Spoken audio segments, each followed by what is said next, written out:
Hello everyone on YouTube and welcome to another new tutorial by 3D Artcore. And today I wanted to talk about some feature we have in Maya, which you already know what I'm going to talk about, but maybe you don't know what this gives us, or the opposite way. Okay, so we are going to talk about the feature called construction history, which is this icon over here, and it's signed like with a piece of paper and a clock above it, and it's actually next to the open render view. And basically this is the icon, and I'm going to show you a few things and how this feature is effect on them, and also why and when we need to use this button. Okay, so the first thing is that this feature, while it's by default is turned on, what it does, it's actually recording each step you do in the process while you're modeling. Okay, means that any adding edge loops or extruding, any function that you use in Maya, this is actually some kind of information recording to these steps. Now, when you use cube, okay, for instance, and I'll just press 5 to give it some shader, the default shader. Okay, now I want you to look at something. Now we have this cube here in the middle of the grid. I will just bring it above somewhere here, and somewhere, I'm not sure what the default setting for those three buttons, but we will need only this icon here to be highlighted. Okay, now I need to bring Maya somewhere here. Okay, now this icon is the channel box. You can notice that here it says channel box / layer editor. Now whenever you choose an object in your scene, okay, this object, for instance, the cube, you can see that down here we have 4 lines. Okay, these are the 4 default lines. The shape is like the header of this, it's like the title, and below it it's represented as P cube shape 1, which means polycube shape 1. Okay, and then we have the secondary header title, okay, which named as inputs, and then we have the polycube 1, okay, p cube 1. It's just different names. Okay, now the thing is that if I will hold down the shift button and right click on top of it, meanwhile I'm still holding the shift, and choose insert edge loop tool, okay, now I will add one more edge loop somewhere here. Okay, and I want you to pay attention over here, and you will see that this information here is updating. Okay, so under inputs, instead of having only polycube 1, we have right now polysplittering 1. Okay, now if I will add one more line, then we will have polysplittering 2.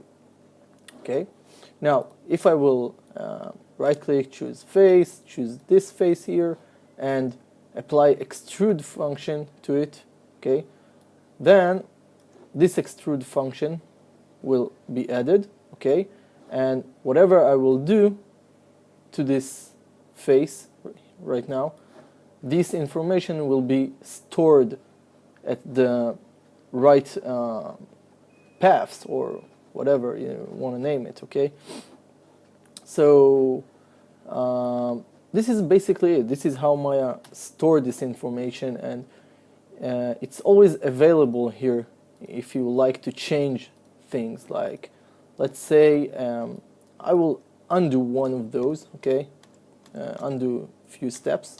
I want to have only those two poly splittering, okay, so I don't have the extrude here, and I will press F8 to bring it back to object mode. Now, if I will enter each one of those poly splittering sections, okay, I can determine from here what the height will be for these lines. I remember that the poly splittering 2 was this one, the lower one, okay? So if I will change the values here to, instead of 543, I will change it to 600, okay, 0.600, then hit enter, you can see that this line just went up a little bit. So I can even increase it and maybe bring it over here. So this is a great way to control. Now let's say I will create a cube, okay, so another cube, and it will be the same, no, it won't be the same size, but maybe if I will try to bring it somewhere in the same size, okay, like this, I can use this information to copy the same exact cube here, okay, like, well, I need to do this from the beginning actually. I will create another cube, okay, and what I will do, I will keep it at the same size, okay, this size. Now, if for instance I will add right now this edge loop, okay, here, so let's say I want to create another cube, but this cube won't be with, okay, where is it? Somewhere here, hiding. Okay, this cube won't be with this extra edge loop like this one. And actually, I do want this cube to have the same edge loop. So I can create another edge loops, one here on top of this cube, and then use these parameters in order to know, see 0.683, in order to know where this should be, okay? And then enter this information over here, so 683. Now it will be equal, okay? Now, this is good when you actually want, like, taking this face out, delete it, or taking this one and extrude it over this one, okay? So now I will also delete the face, but I know that this is equal, you know, it's like straight lines, they are matching to the same height and levels, and basically it will help you to connect them properly, okay? So this is one thing that you can use by this construction history. Now,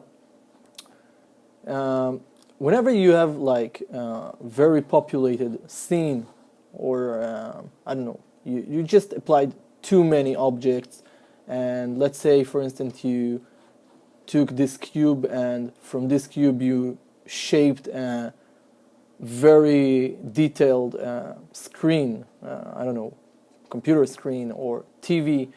So because of all this information is stored, so as much as you will populate this scene with more and more objects that this construction history is stored on top of them, it will actually start to make your move inside the work area very slow.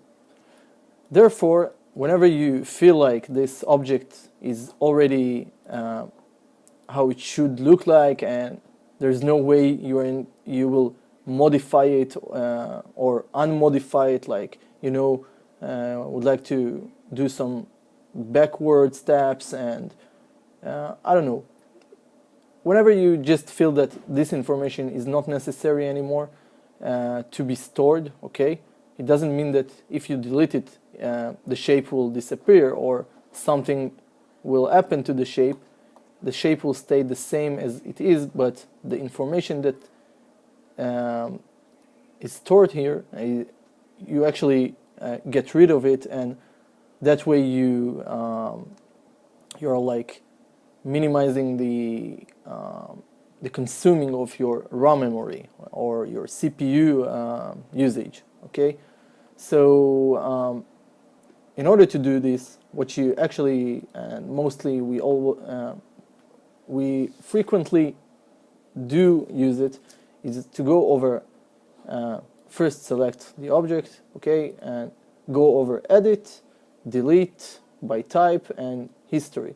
So pay attention to the right side of our screen, and I will click this, and you can see that all this information has been deleted. Okay, so this is one way to keep in mind that it can help you when your scene is very populated and you want to still have good, I don't know, control inside your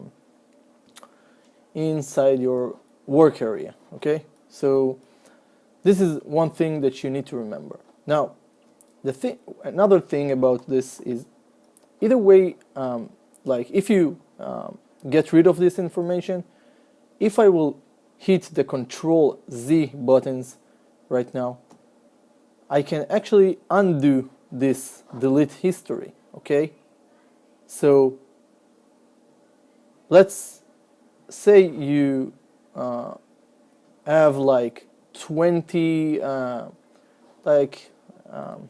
not sure how many, but you know that there is a limit for undo things in Maya, or in most application you have some limit for the undo steps or the redo steps. Okay, the undo steps more this is the most important. Okay, so the undo will have like 20 steps backwards, and then you won't have any chance to go farther. So in this case, you always need to remember that even though you've done delete by type history, you can continue like modeling. Okay, let's say we deleted the history and we want to keep modeling, like adding more edge loops, and this is 2 steps already, and you can extrude. Okay, and now I will tap F8, and then I will have 4 new sections, 3 more sections here. Okay, new information about the steps that I've done here. So I can undo them by hitting the Control Z once, twice. Okay, just undo those, and actually also bring it back to the before I've deleted the first history. Okay, so you need to remember that there is a limit, and in one point or another you will lose this information for good. Okay, so this is why it's always good to back up files in middle of process, just so you will have other starting point instead of the real starting point. Okay, so this is one thing about this construction history, and all this, what this is mean is that if you hold down this, if you click this construction history and turn it actually to off, okay, which signed with an X mark on top of this paper, that means that this information from the beginning of your shaping, like from the moment you pressed this function, this information here won't be stored. But I just want to show you something. Let's say you see I'm adding edge loops and stuff. Okay, pressing F8 to bring it back to object mode. You can see that this area is stay blanked. You don't have any information here. But, and this is the important but, is that either way that Maya not storing this information, it doesn't mean you can't undo steps backwards. Okay, so I will hit the Control Z once, twice, and you can see that each step is going backwards, and I can delete my last steps. Okay, so basically what I'm trying to say is that both of them are not really related. Okay, you can still have the option to undo steps backwards, but you won't have the information for what this split edge loop tool, okay, insert edge loop tool means. Okay, you see there are many parameters here for this edge loop, and you can do whatever you feel like. I'm not sure most of them what they are saying, but probably for some people this information is valuable, and therefore some people use it and need it. But this is the thing, and this is what I want you to understand about this. Now, the last and not less important is another thing. In Maya we have the paint effects library, which is mostly combined from two different libraries. Okay, let me first light my cigarette because I need it. Okay, so the thing is that the paint effect, you can reach it from here, but you also can open the visor. Okay, you have the visor. Okay, let's say I will click here on the outliner, and from the panels I will choose panel and visor. Okay, so visor, it's the full list of all the paint effects you have.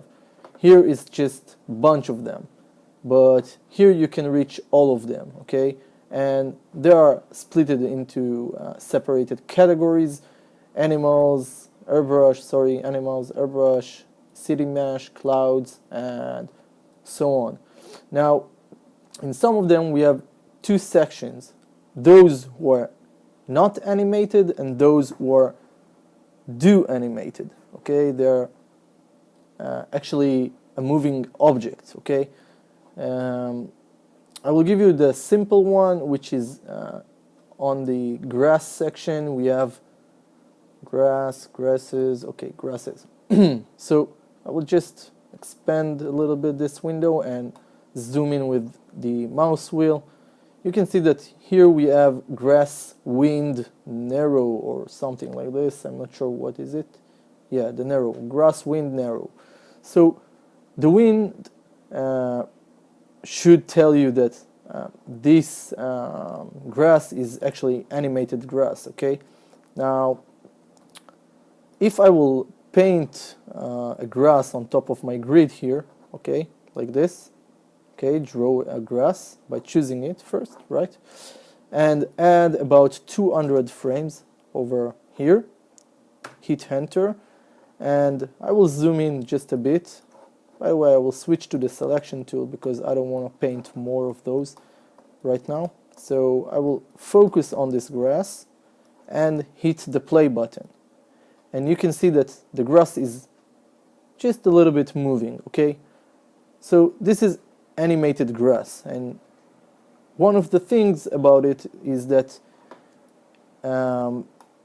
about each one of the paint effects, okay, is that whenever you want to render a paint effect, you need to convert the paint effect into polygons. Okay, and the way you do it, you go over modify, choose convert, and choose paint effect to polygons. Okay, so I will hit this one right now, and I want you to look at the grass right now, and I will rewind and choose to play. Okay, and you can see the grass is moving, and if you will try to render a short animation sequence, okay, this grass will move. Okay, it still will move, and you can use this animation for the grass. By the way, I need to press 6 in order to get the texture. So this is this grass. Now, if I will click the construction history and turn it off, and then I will choose to paint a grass like this, okay? And now I will rewind and click play, okay? Sorry. Okay, you can see that the grass is still moving, okay?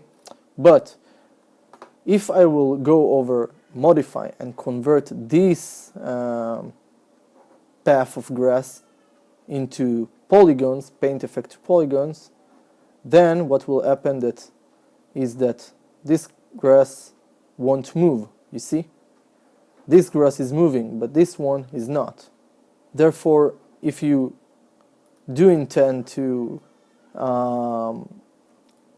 use this animation that builds into this grass, as you know, you are going to render it as an animated sequence, okay? This grass won't move while the construction history is turned off, okay? And basically the benefits of this is that it's really depend on what you are going to do. If you are going to just model a scene and you want to take some stills images, so you don't need the construction history to be turned on, because if it's very populated scene, therefore all this information is not needed, because it stills image and you don't need the animation part. So basically it's better to turn this function off, okay? And this is basically it. I was trying to give you the most I know about this feature and what it does, and I do hope that this information was valuable also for you. And until the next tutorial, I want to wish you all great, best, whatever, new year. Have a good time and try not to drink too much, and be happy, stay with friends, and whatever makes you feel good. Okay, see you soon at the next tutorial, where we will continue with whatever we do in Maya. I will need to think about new subjects and stuff, but until then, wish you all the best, people. So see you. Bye.